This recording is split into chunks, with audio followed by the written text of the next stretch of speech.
Well, Joe Biden doesn't like to pretend to debate, and Donald Trump doesn't like to prepare to debate, but that's not going to stop us from preparing you for the debate that's coming up on September 29th. I'm Scott Ott with Stephen Green and Bill Whittle, and this episode of Right Angle brought to you, as usual, by the members at BillWhittle.com. And by usual, I mean always. Gentlemen, I was reading a story in the Atlantic.com, and I didn't realize it was in the Atlantic. And since I no longer live on the mid-Atlantic coast, I should go for the inland water body. But unfortunately, it was the Atlantic. It's under the headline, "Is This How Biden Blows It?" Don't need a bigger headline. It was kind of the second deck of the headline there. And it was by one Edward Isaac Dovere. And basically, it was about debate preparation and how well Joe Biden should do in the upcoming debate, the first one of which will be on the 29th. And there's a quote in this story that says, "Almost every Democratic operative I've spoken with in the past few weeks remains petrified that Biden is going to bungle the debates in a way that cost him the election, perhaps by looking old or confused, confirming the worst paranoia and conspiracy theories about him being unfit for the job. They see the debates as Biden's best chance to blow an election that, based on the current polls, seems like his to lose." I always thought that was a funny expression. It's his to lose. Anyway, so apparently Biden does not like to stage this play acting thing that they do when they're prepping for debates, where they have somebody literally dress up like his opponent and then they pretend they're on TV. Instead, he rather read the research materials and then have his aides grill him on various questions. President Trump alleges that he doesn't prepare for debates at all. But nevertheless, in fact, let me reinforce that. Hillary Clinton said in the 2016 debates that Donald Trump came to insult, bully, and loom over with his presence, not to answer questions or convey accurate information. Stephen Green, you're now in the bunker with the Trump campaign, with the Biden campaign. I'll let you do both of them. How do you prep your guy to face his opponent in this big debate that's just a few weeks out from the presidential election? Well, I'll start with Biden, because I'm a eat your spinach first kind of guy and get the bad stuff out of the way quickly. And what Biden needs to do is to stick to the script. I mean this absolutely sincerely. He's got a political patter. He can talk about the old days, about, when Barack and I came into office and we inherited the worst economy since the Great Depression and all that. When he's on the script, he's pretty good. I mean, he's completely full of crap, but he's pretty good. He remembers the old lines that used to rally the troops back in the day. And if that's not very forward looking, well, he's 77, almost 78 years old, and he's clearly not in the best shape. My great-grandmother in her declining years, she had senile dementia. She could not tell you what she did 5 minutes ago or this morning or yesterday, but she could recount in great detail a water skiing trip from 1932. And that's what Joe Biden needs to do. He needs to stick to the stuff that he already knows and can sort of spout off automatically. Steve, can I ask you a quick follow-up on this, that specific issue? Because it occurred to me for the first time while you were saying that maybe the problem isn't so much that Joe Biden can't remember things, but that they want him to be a guy that he really isn't. In essence, he's much more comfortable being old Joe, who was more of a moderate Democrat, than this new guy that AOC and her colleagues want him to be. Is it possible that he feels awkward in these new shoes? It's not awkward. He's slow. It's really awful to watch when he's not rested, when he hasn't had whatever medication they use to pump him up for bigger events. It's just awful to see. If I weren't paid to watch this stuff, there's no way I could stomach it. It's just terrible. My advice to Donald Trump would be keep doing what you're doing. My advice to his handlers would be what they told Reagan after his first debate with Walter Mondale in 1984 that went so badly. They tried to make Reagan be not Reagan, and it didn't work. And so the the chant after that was "Let Reagan be Reagan, let Trump be Trump." He did this beautiful, positive, forward-looking, all-inclusive America, one big happy family acceptance speech at the RNC last month, and it was earlier this month. I can't remember now, and it was maybe the best speech I'd ever seen him give. It was beautiful. It was stirring. It was heartfelt, and all that. Don't do that at the debates. Trump's job at these debates is to get Biden off the script, to make him uncomfortable enough that he can't just recite his patter from 2008 and 2012. Get Biden off the script, and we've seen it. He's blank as a fart. So let Trump be Trump. Get Biden off the script, and if Trump can do it, I think it's a walkover for 3 nights. I mean, they might have to call the mercy rule during the middle of the second debate and just call the rest off after that. And that doesn't count the much longed for Joe Rogan Experience debate, which is not officially on, but a lot of people are excited about that, including President Trump. Bill, as you know, in politics, it's more challenging for the Joe Biden campaign because they not only have to get hired, but they got to get somebody else fired.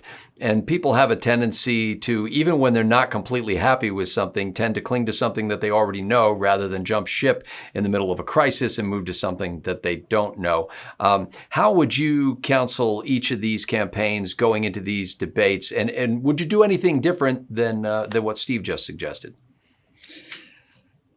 If I was coaching Biden, I would rehearse him hard on things like, "What's that?" I'm reminded about something that happened to me when I was a boy. That's where I would go with Biden because that's all you got. And Steve was talking about his decline. If you look at video of Biden, even from 2016, 15, 16. Yeah. If you look at it now, because we've watched him over the last year and a half now, but if you look at Biden from 4 or 5 years ago now, it's almost unrecognizable how much more dynamic he was and just how far he has slipped. So I just, you mentioned the business about having to hire him and fire the other guy. The one thing I have noticed that the Democrats have not done much of is provide a plan for anything. And when they do provide a plan for things, it's a plan that nobody wants. So he's either going to be stuck by saying Donald Trump's bad, which is not a reason to go with the new guy, even if you think the old guy's bad. You better have a better alternative, Joe. And the only one he's able to come up with is the Green New Deal nonsense. And, we're going to frack, but not frack in Pennsylvania because we need the votes there, but we may actually not frack there. And he can't do the policy. He just doesn't have it, Scott. Now, if I'm Trump, I start asking Joe questions like, well, Vice President Biden, what are your plans to deal with the shockingly high levels of dihydrogen monoxide in the oceans of the earth? And that's where I go, and just would you support a ban of dihydrogen monoxide? Exactly. Do you know that dihydrogen monoxide is in our children? It's in our very food. high concentrations. It's in our drinking water. It's in our drinking. It is, in fact. This glass that you see here now contains dihydrogen monoxide, and I'm not going to touch it. And Steve won't touch it either, which is why he sticks to vodka. No, but seriously, that's what I would do. I would do those kind of things. I would do anything that required a spontaneous answer. And the one thing I think you can count on Trump doing, because I saw him do it, we talked about this last week, where he saw Biden in an interview looking off to the left, looking at notes. And Trump didn't just say, "Did you see him looking off to the left?" Trump went, "Did you see him? You see him? You see him doing that?" So Trump is going to, if Joe Biden says something like 200 million Americans have died from COVID-19, Trump is going to leap all over that. He's going to say, "This is the kind of math that got us the kind of, spending problems that we had, blah, blah, blah, blah, blah." But he's going to have to really, Donald Trump is not the kind of guy who is going to gracefully allow Joe Biden to make mistakes and simply allow them to pass as if they were, well, we all know that he meant 200,000. No. And I think two things are really interesting about this. One of them is that if you start to, the pattern generally is that when somebody gets flustered, it's easier for them to get more flustered. Once you get them off their cool, then things can go south real fast, real bad. And the second thing is, and Steve talked about this, and my mother's had Alzheimer's and dementia. And there's a period there when you get really mean. And Joe Biden calling people, dog-faced pony soldiers and, listen fat. And these are his supporters, right?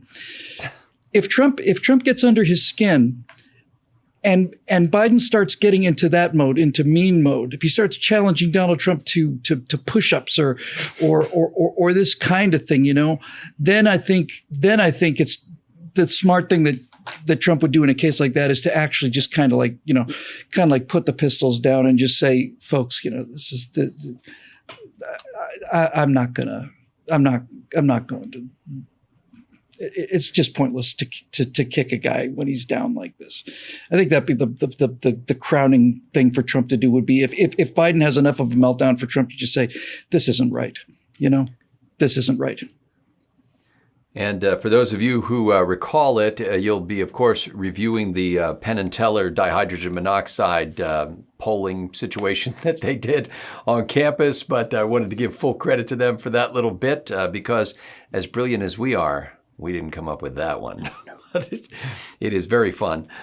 Here's what I would do. With Trump, he's uncoachable. I wouldn't even make the slightest attempt to try to coach him. I'd just make sure he was fully hydrated and that his makeup was even. And just get him out there because he's going to do what he's going to do. And any, plan evaporates after the first 5 minutes of interaction with the enemy, so to speak. And so once this starts, I'm kind of reminded when I used to coach Little League basketball and there were a bunch of 8 and 9-year-olds running around out of the courts and there would be coaches and parents, dads mostly, shouting from the sidelines instructions to these confused 8-year-olds who aren't even sure which way they're supposed to be running down the court. And when I was coaching, all I ever did when the kids were on the court was applaud for them and cheer them on. I never gave them any instructions when they were out there because frankly, they couldn't even understand what I was saying, let alone be able to execute on it. And so, kind of what you want to do with President Trump is just say, hey, just be yourself out there. You'll do a great job. You're the best. You're the greatest. Go, baby. With Joe Biden, I would actually take a different approach than has been suggested so far. And that is, I would encourage Biden to pretend that Donald Trump is not there at all. When he's asked a question, answer the question, talk to the moderator. If the president asks him a question, turn and talk to the moderator, turn and talk to the camera, talk to the audience. If he's engaged, if the president tries to insult him, pretend it didn't happen and go ahead and talk about something you wanted to talk about anyway. Because Biden's main goal in this one is not to blow it.